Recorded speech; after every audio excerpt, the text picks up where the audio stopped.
नमस्ते दीदी भैया, देखिए हमारे यूट्यूब चैनल पर जा रहा है एक गर्मी का बहुत प्यारा सुंदर नाच गीत, चुटकुला नाच गीत है। पसंद आएगा लाइक शेयर करिए, घंटी मत भूलिए, घंटी जरूर दबाइए। फूल आज आप लोग देखिए, एक मेरा नया चैनल है, उसका नाम है राजमती 2।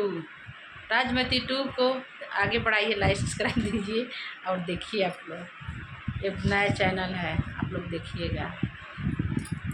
गर्मी के दिन आया हमार पिया, गर्मी के दिन आया हमार पिया, होता गरमिया चूहे पसीनावा, होता गरमिया चूहे पसीनावा, पछिया चारा भीगी जाला हमार पिया, पछिया चारा भीगी जाला हमार पिया, गर्मी के दिन आया हमार पिया, गर्मी के दिन आया हमार पिया, खड़ी गहरिया बोले नरिया, खड़ी दोपहरिया डोले बेरिया, घमागी बरसावा हमार पिया,